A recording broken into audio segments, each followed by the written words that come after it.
Hello and welcome to my channel Happy Hours. In my last video, I discussed about the Treaty of Purandar in 1776 which resulted in the Anglo-Maratha Wars. I also discussed about the reasons for the defeat of Marathas in these wars. Then I discussed about the different policies adopted by British in expanding British Empire in India, under which I explained policy of indirect subordination, policy of conquest through direct war, policy of doctrine of lapse, and last policy was the policy of maladministration. In the last, I described about the brave warrior Chennamma of Kuttur. In this video, I am going to describe about the 19th century Renaissance of India, where I am going to describe about Raja Ram Mohan Roy as reformist, Dayanand Saraswati as revivalist, and Radhakant Dev as status quoist. Next, I am going to discuss about Theosophical movement, other revolutionists like Ishwar Vidyasagar, Ram Krishna Paramahansa, and a little about Ishwar movement of Kerala, which was led by Narayan Guru.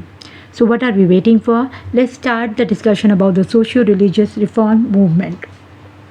Socio-religious reform movement, which is also known as the 19th century Renaissance. There are three trends in it, which are as follows: Reformation, Revivalism, and status quoism. I am going to describe them one by one, and the first is Reformation. This trend was represented by Raja Ram Mohan Roy. He was born in the year 1772 in Radhanagar, Bengal. He studied many languages. Most of his studies were confined to regional learning. He concluded the doctrine of divine monotheism. He established Atmiya Sabha in 1815 to promote the ideas of divine monotheism, and he wrote Precepts of Jesus, a guide to peace of happiness, in English, and Tuhfat ul Muhadidin in Persia, the meaning of which is the gift to monotheists. He was a pioneer of journalism, and he published Samvad Kaumudi, which means the morning message, in Bengali, and Mirat ul Akhbar in Persian. Now let us know about his social thoughts. He believed in synthesis of Indian and the Western culture. He wanted to develop scientific temperament among the Indians. He opposed mysticism in Indian society and advocated the reason and rationalism. He opposed social evils like child marriage, polygamy, untouchability, caste system, ritual, and idol worship. His crusade was against sati. Because of his effort, Lord William Bentinck passed Regulation 17 to declare sati illegal. The regulation was first implemented in Bengal province, later on Bombay, and last in Madras province. According to him, Vedas were not infallible. He rejected Puran because it created mysticism in society. Only Upanishad was full of scientific value. He established Brahma Samaj in 1828 to spread his ideas. Now let us understand about his economic thoughts. He wanted to make India economically self-reliant. Therefore, he demanded industrial revolution and scientific revolution. He demanded establishment of heavy industries for economic empowerment. Therefore, his reforms were referred as reform from above. He demanded imposition of import duty on cotton textile from England. And he demanded of maximum rent paid by peasant to zamindar, and it should be fixed. Next is about the political thoughts. Raja Ram Mohan Roy believed in democratic temperament. He admired the political institution of West. He was impressed by the philosophy of Montesquieu and Voltaire. Raja Ram Mohan Roy established Vedanta College in Calcutta and introduced the philosophy of Montesquieu and Voltaire. He demanded freedom of press. Therefore, his thought led to the rise of political and economic nationalism. The title of Raja to Raja Ram Mohan Roy was given by Mughal ruler Akbar II. Ram Mohan Roy went to England to discuss with British king regarding pension issue of Akbar II, where he died in Bristol in 1833. After his death, there was leadership crisis in Brahma Samaj. Rabindranath Tagore joined Brahma Samaj and he merged his organization Tattva Bodhini Sabha in Brahma Samaj. Tattva Bodhini Patrika was mouthpiece of Brahma Samaj. Kesav Chandra Sen joined Brahma Samaj and due to his effort, the organization became All India organization. He inspired Atmaram Pandurang to establish Prarthana Sabha in Maharashtra. Very soon, the differences between Tagore and Kesav Chandra Sen had developed on the issue of relation between Brahmoism and Hinduism. According to Tagore, Brahmoism is nothing but reformed Hinduism. But according to Kesav Chandra Sen, Brahmoism is different ideology and it is different religion. This resulted in division of Brahma Samaj. So Tagore established Adi Brahma Samaj and Kesav Chandra established Brahma Samaj of India. Kesav Chandra Sen continues his aggressive program of reforms. He persuaded British to pass Native Marriage Act or Civil Marriage Act, in which marriageable age for boys and girls were fixed to 18 and 14. Kesav Chandra Sen himself violated the Brahma Samaj Brahma Marriage Act and he married his underage daughter with Maharaja of Kuch Vihar. Therefore, his followers left him and constituted the Sadharan Brahma Samaj under Pandit Shiv Nath Sastri and Anand Mohan Bose. Next trend is Revivalist. This trend was represented by Dayanand Saraswati. His original name was Mool Shankar. He was born in 1824 in Morvi village of Gujarat. He was of a spiritual character, so he went to Mathura and learned the essence of Vedas from Swami Vidyasagar, and his name changed to Swami Dayanand Saraswati. He wrote 3 books, Satyarth Prakash, Ved Bhashya Bhumika. These all were in Sanskrit language and all were the commentaries on Vedas. Now let us discuss about his social thoughts. Dayanand Saraswati believed in cultural organization, nationalism. He criticized the theory of white man's burden. He rejected the theory of synthesis between Indian and Western culture. He considered Vedic society as the ideal society, where there were no social evils like caste system, child marriage, polygamy, sati, rituals, and idol worship. He advocated gender equality. He was in the favor of homogeneous Indian culture, like Vedic culture. So, he gave the slogan Back to Vedas.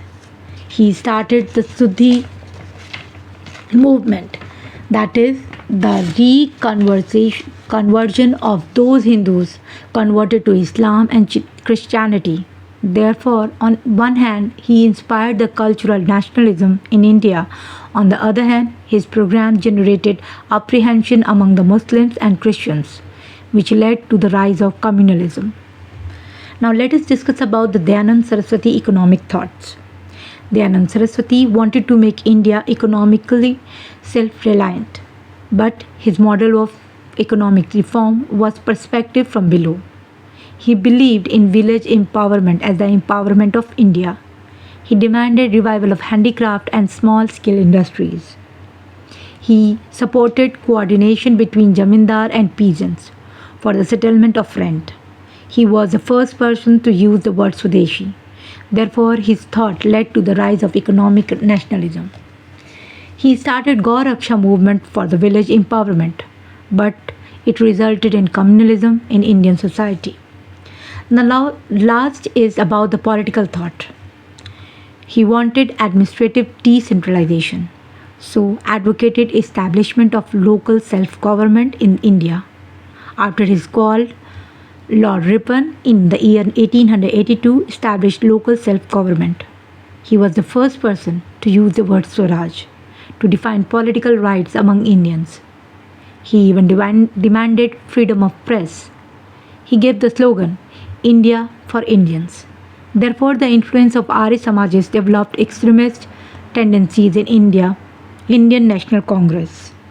Lal Bal Pal and philosophers like Aurobindo Ghosh were inspired by Arya Samajists.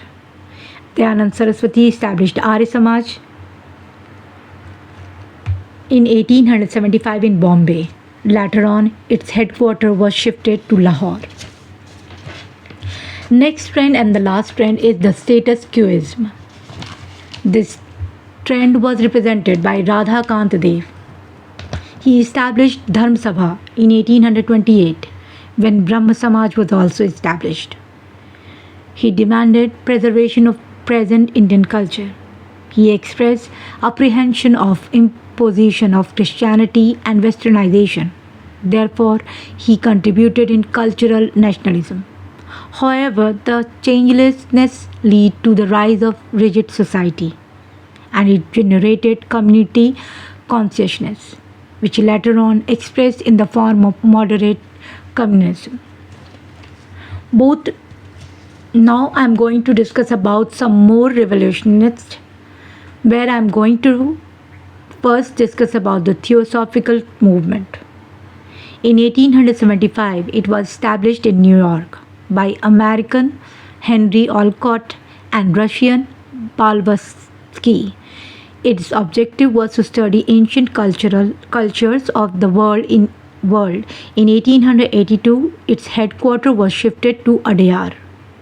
Annie Besant was main leader of this society. She was influenced by Hindu religion. She wanted to revive Vedic rituals to attain salvation. She established Central Hindu College in Banaras. And later on, it was developed as Banaras Hindu University by Madan Mohan Malviya. Theosophists believed in universal brotherhood, transmigration of soul, and rebirth. Next is Ishwar Chand Vidyasagar. He was a social reformer of Bengal. He opposed child marriage and polygamy. He opened 35 schools on his own expenses for education of girls. He was secretary of Bethune School, which was pioneer of higher education among women. He established Sanskrit College of Calcutta and admitted non-Brahmin students also. He introduced Western thought in Sanskrit College. He persuaded the government to pass the Widow Remarriage Act in 1856. Now I am going to proceed with the discussion on Ram Krishna Paramhans. He was a priest in Dakshineshwar Temple of Calcutta. He always accompanied with priests of other religion in order to understand the differential opinion of other religion. He gave the slogan, "Service of man is service of God."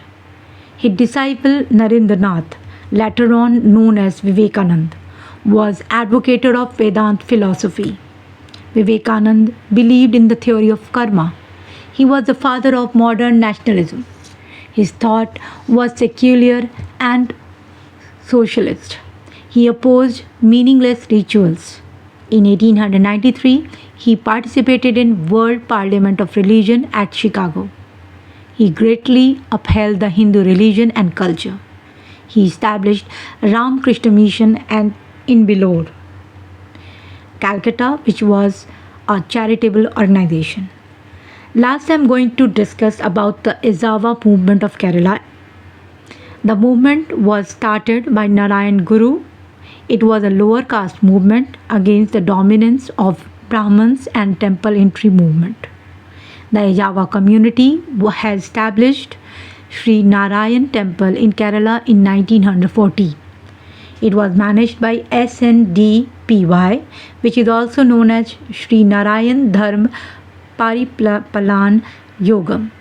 In 1924, Gandhiji further expanded this movement and started anti-untouchability campaign. It is also known as Vaikom Satyagraha, and which was led by K. Kelappan.